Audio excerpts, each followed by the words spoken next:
Good morning.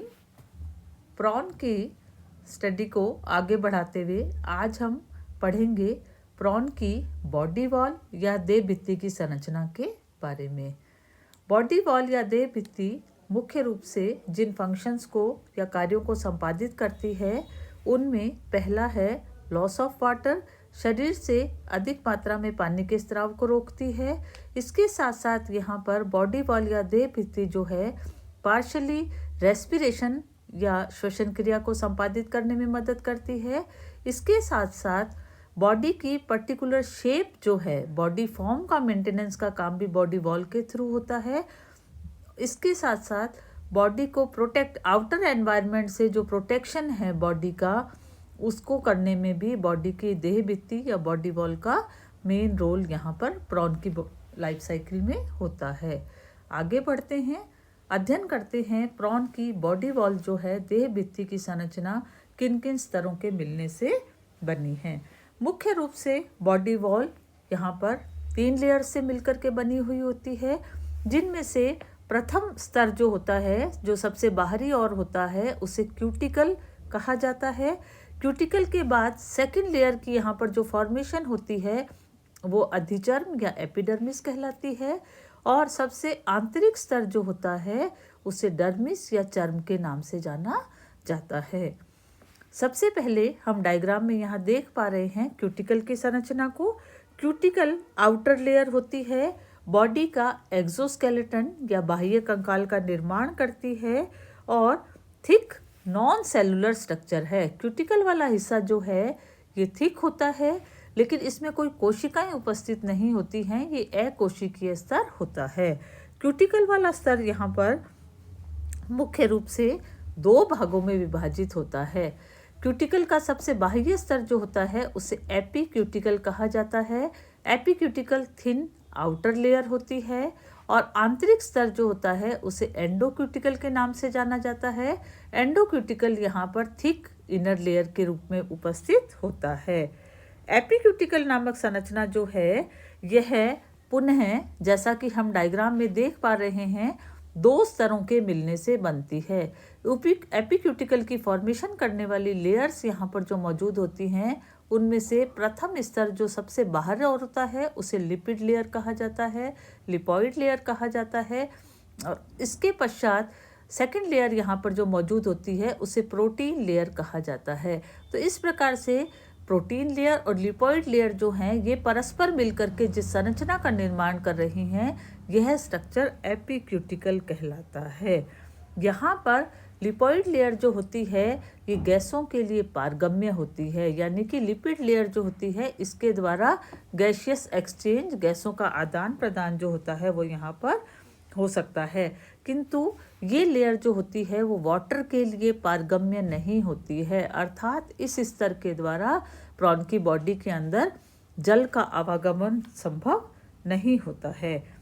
Protein layer, जैसा कि हम डायग्राम में भी देख पा रहे हैं, लिपिड लेयर की तुलना में अधिक थिक होती है, अधिक मोटी होती है, हार्ड होती है।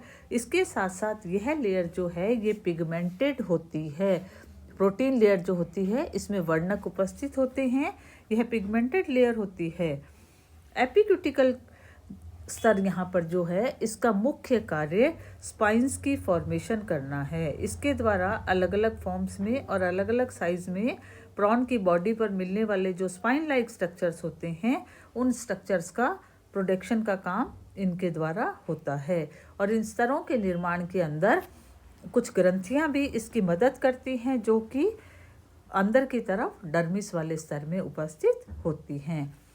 अब बात करते हैं एंडोक्यूटिकल की। एंडोक्यूटिकल वाला स्तर जो है तुलनात्मक रूप से थिक होता है, आंतरिक स्तर होता है, और एंडोक्यूटिकल की फॉर्मेशन भी यहाँ पर 3 अलग अलग प्रकार की कोशिकाओं या स्तरों के द्वारा होती हैं। 3 लेयर्स इसमें भी मौजूद होती हैं। सबसे पहला स्तर जो है उसको पिगमेंटेड लेयर कहा जाता है, जो कि यहाँ पर डायग्राम में हम छोटे छोटे डॉटेड फॉर्म के अंदर देख रहे हैं। पिगमेंटेड लेयर के पश्चात लेयर जो होती है उसमें कैल्शियम का डिपोजिशन होता है। कैल्शियम की उपस्थिति के कारण इस लेयर को कैल्सिफाइड लेयर यहाँ पर कहा जाता है। कैल्सिफाइड लेयर को हम यहाँ स्ट्रेट लाइंस के रूप में देख पा रहे हैं। सबसे इनर मोस्ट लेयर जो यहाँ पर एंडोक्यूटिकल की है उसे अनकैल्सिफाइड लेयर के नाम से जाना जाता है। ये तीनों की तीनों लेयर्स यहाँ पर जो हैं, इन तीनों ही लेयर्स के अंदर काइटिन नामक पदार्थ जो है वो यहाँ उपस्थित होता है। ये पूरा का पूरा क्यूटिकल का स्तर जिसकी अभी हमने बात की, जिसमें एक्सो और एंडोक्यूटिकल उपस्थित होते हैं, ये बॉडी का एक्सटर्नल सपोर्टिंग स्ट्रक्चर है। यहाँ पर पिगमेंटेड लेयर्स जो होती हैं उसी के कारण से यहाँ पर जो स्किन होती है, स्किन के ऊपर का ये जो एक्सोस्केलेटन होता है, इसमें हमें कलर दिखाई देता है और इन पिगमेंट्स की प्रेजेंस के कारण ही यहाँ पर कलर दिखाई देता है। पिगमेंट्स की यहाँ पर जो प्रेजेंस होती है उसमें दो प्रकार के क्रोमेटोफोर्स वर्णक कण उपस्थित होते हैं।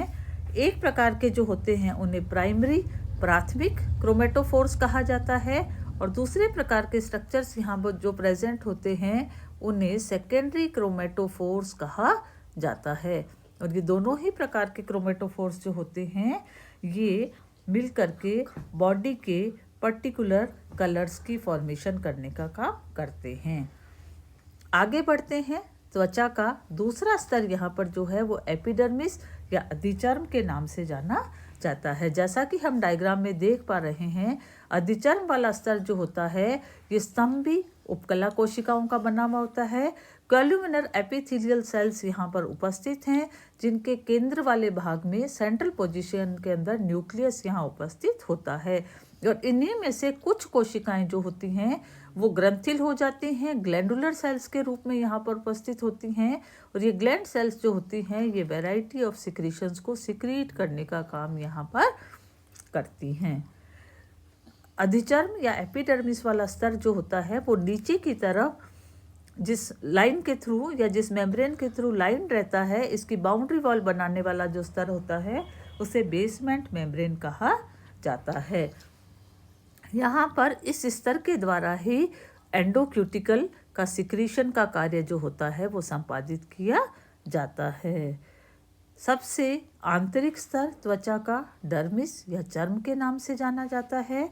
यह स्तर जो होता है वो मुख्य रूप से कनेक्टिव टिश्यू या संयोजी ऊतक का बना हुआ होता है और ये कनेक्टिव टिश्यू जो होता है ये कॉम्पैक्ट ना होकर के लूज कनेक्टिव टिश्यू यहाँ पर प्रेजेंट होता है। इसके बीच बीच में यहाँ पर ब्लड लैक्यूनास, रक्ताशय, रक्त के खाली स्थान उपस्थित होते हैं और साथ साथ में इस पोर्शन के अंदर एक विशेष प्रकार की ग्रंथियां हम यहाँ डायग्राम में देख पा रहे हैं। ये जो ग्रंथियां होती हैं इन्हें टैग्यूमेंटल सेल्स के नाम से या टैग्यूमेंटल ग्लैंड्स के नाम से जाना जाता है। और ये टैग्यूमेंटल ग्लैंड्स जो होती हैं ये बॉडी में आउटसाइड में जाकर के खुलती हैं। हम देख पा रहे हैं डायग्राम के साथ इनकी ओपनिंग जो होती है वो बॉडी के आउटसाइड द स्किन जो है यहाँ पर उपस्थित होती है। इस तरीके से ये तीन लेयर्स मिलकर के प्रॉन या पेलिमोन की त्वचा का निर्माण करती हैं। ये त्वचा का उदग्र काट वर्टिकल सेक्शन का यहाँ पर डायग्राम है जो कि आप देख पा रहे हैं। आगे बढ़ते हैं। बॉडी वॉल के स्ट्रक्चर के बाद अगला बॉडी कैविटी या देह गुहा प्रॉन में किस प्रकार की होती है। प्रॉन में बेसिकली फाइलम आर्थ्रोपोडा का एनिमल है, इसीलिए यहाँ पर बॉडी कैविटी जो होती है वो सीलोम के नाम से जानी जाती है। ये सीलोमेट एनिमल्स होते हैं, लेकिन यहाँ पर मिलने वाली सीलोमिक कैविटी जो होती है वो बहुत ही रिड्यूस्ड फॉर्म के अंदर होती है, हासित अवस्था के अंदर होती है, क्योंकि बॉडी वॉल, सीलोम कैविटी जो है बॉडी वॉल और इसके साथ साथ आहार नाल, बॉडी वॉल और एलिमेंट्री कैनाल जो होती है उनके बीच का जो स्थान यहाँ पर होता है उसका अधिकांश भाग जो है वो मांसपेशियों के द्वारा और इसके साथ साथ ब्लड लैक्यूनास जो होते हैं, रक्ताशय जो होते हैं, उनके द्वारा घिरा रहता है और इनके द्वारा घिरा रहने के कारण एनिमल की वास्तविक सीलोम या देह गुहा जो होती है वो हासित अवस्था में रिड्यूस्ड फॉर्म में होती है और ट्रू सीलोम की उपस्थिति बॉडी में कुछ कुछ पोर्शंस के ऊपर पर्टिकुलरली हमें दिखाई देती है। जहां एनिमल के नेफ्रिडियाज उपस्थित होते हैं, उत्सर्जी अंग उपस्थित होते हैं, वहां सीलोम नेफ्रोसील की फॉर्म में, और इसके साथ साथ जहाँ एनिमल के जननांग उपस्थित होते हैं, गोनेड्स उपस्थित होते हैं, वहाँ गोनोसील की फॉर्म में ये स्ट्रक्चर जो है वो हमें यहाँ